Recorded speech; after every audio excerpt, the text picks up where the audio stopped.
Bon, reprenons tout depuis le début. Nous avions 15 joueurs. Inutile de les présenter, vous les connaissez sûrement déjà. Lors de la première nuit, le Conseil des loups a éliminé Margot. Elle n'était qu'une simple villageoise, mais elle occupait le rôle de chef du village. À sa mort, elle a légué ce rôle à Isabelle, qui elle aussi n'était qu'une simple villageoise.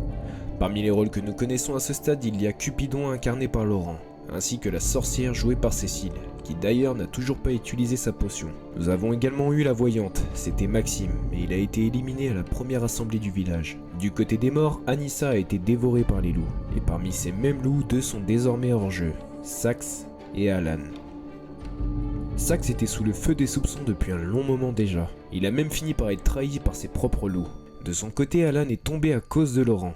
En tant que Cupidon, ce dernier était lié à lui, et le fait de devoir constamment se protéger a fini par les trahir. Donc en toute évidence, parmi les survivants, il ne reste plus qu'un seul loup.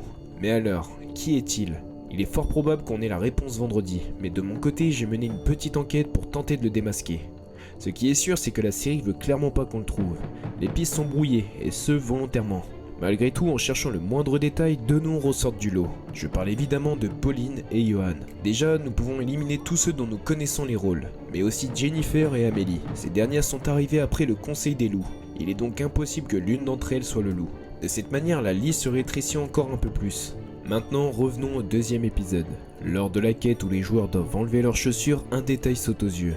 Si on regarde bien la scène, Alan et Sax sont côte à côte quasiment tout le long de l'épreuve. Ce que j'ai trouvé plutôt bizarre, c'est que juste à côté d'eux se trouve Pauline.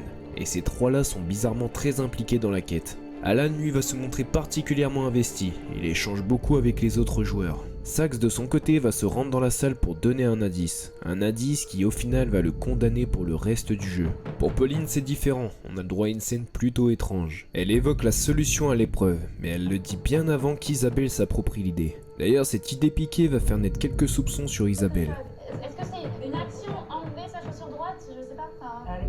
Dans l'épisode 3, nous avons le droit à un nouveau conseil des loups. Parmi eux, l'un d'eux est plus grand et l'autre a la même taille que Sax. Inutile de s'attarder sur les vêtements, ils sont tous identiques. Par contre, leur carrure est très intéressante. Il était assez évident que le plus grand soit Alan, mais pour l'autre, c'est plus compliqué de le voir.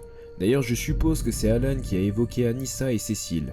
Il dit qu'elles ont de gros soupçons sur Sax, mais il rajoute aussi Corentin, et après ça il donne son plan. Ils doivent à tout prix défendre Sax, tout en prenant en compte ce qu'il s'est passé à l'assemblée. Évidemment, nous pouvons enlever les noms évoqués par les loups.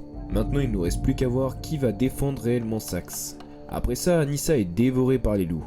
Mais à l'assemblée suivante, Sax va récolter ce qu'il a semé. Il avait peut-être un peu trop sous-estimé Corentin, et ce dernier va le mettre dos au mur, en revenant même sur le fameux mot donné lors de la première épreuve. C'est alors que Pauline prend sa défense. Elle souligne que dans tout ce qu'il a fait, il n'y avait aucune incohérence. De son côté, Johan reste étrangement silencieux, surtout quand on le compare aux anciennes assemblées. Lors du vote, c'est Sax contre Isabelle, et Alan finit même par trahir son collègue loup. Et le vote se joue à une seule voix. Et là on assiste à une scène plutôt étrange. Johan tranche et élimine Sax. Et à la fin de ce même épisode, on entend les loups dialoguer. L'un d'eux dit que ça l'embête d'avoir voté contre Sax. Pour moi, c'est évident que c'est Alan qui parle. L'autre voix ne semble pas avoir voté contre son collègue. Et honnêtement, il serait totalement illogique que Johan ait fait ça. Il avait le choix ultime, un choix qui pouvait changer le cours des événements à venir. Et pourtant, il a choisi Sax. Vous ne trouvez pas ça étrange sérieusement? Enfin, je veux dire... S'il avait vraiment voté contre Sax, on aurait eu une forme de compassion, moi aussi. Là, on n'a rien eu du tout.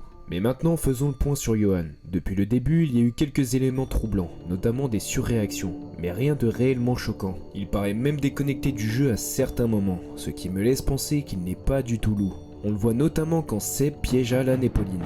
Le plan de Sébastien est très simple, il est quasiment sûr que Cécile est villageoise. Il le dit lui-même, elle est très observatrice et possède un bon raisonnement. Mais malheureusement, elle n'est ni tactique ni manipulatrice. Et tout ça, on peut le voir dans la scène du jeu de dames. Donc le plan est simple. Si Cécile est villageoise, elle sera avec Seb pour chasser les loups. Si ce n'est pas le cas, elle pensera avoir Seb dans sa poche. Après ça, Seb va aller voir Alan et Pauline, mais Johan se trouve avec eux. Sébastien leur explique que Cécile a attaqué Saxe juste avant le conseil des loups, ce qui paraît illogique car Saxe aurait pu la sortir le soir même. En toute logique, elle aurait dû attendre le lendemain lorsqu'elle était en position de force pour le sortir. Tout ça laisse penser qu'elle serait une grande stratège. Évidemment, Alan tombe dans le piège, tout comme Pauline. Et comme je le disais plus tôt, Johan paraît encore une fois complètement déconnecté, ce qui renforce mon idée qu'il n'est pas du tout impliqué dans la conspiration des loups. Rendez-vous compte, à aucun moment il donne son avis sur les propos de Sébastien.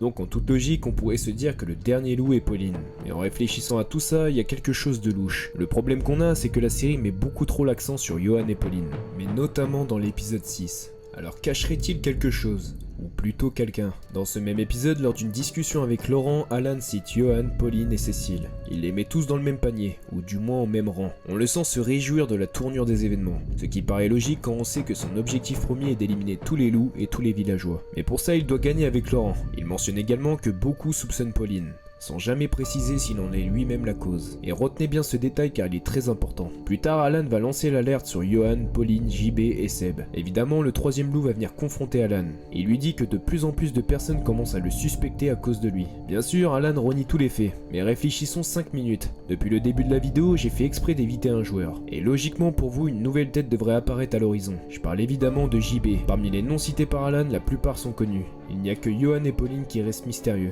Mais pour moi, Johan est impossible. Ce qui confirme ma thèse, c'est la façon dont la série se focalise sur lui. Surtout à la fin de l'épisode et le plan final. Ce plan est clairement là pour embrouiller les spectateurs. Et ce qui est le plus drôle, c'est que dans tous les noms cités, tous ont été suspectés au moins une fois sauf JB.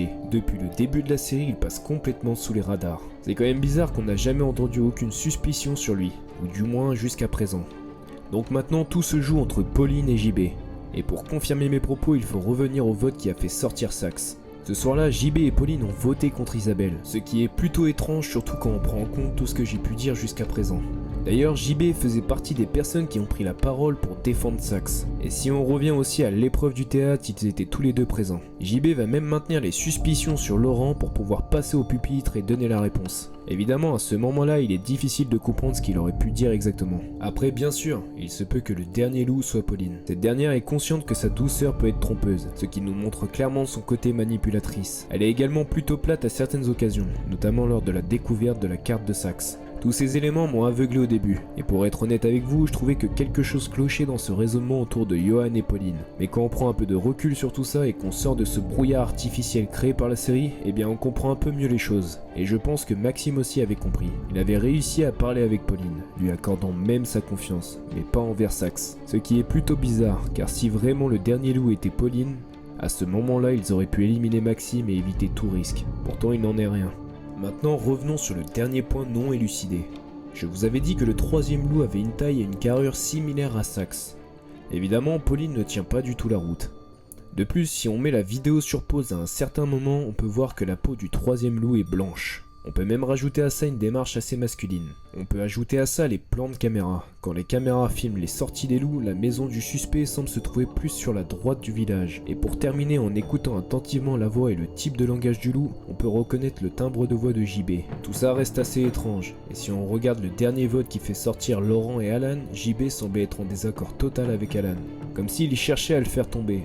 Ou alors simplement à se venger. Et ce détail se confirme avec la prise de parole du loup à la fin de l'épisode. En tout cas, j'espère que cette vidéo vous a plu et que vous avez apprécié ma petite enquête sur le sujet. N'hésitez pas à partager vos théories et vos suspects en commentaire, mais aussi à liker et partager. Et surtout n'oubliez pas, tout n'est qu'une question de point de vue.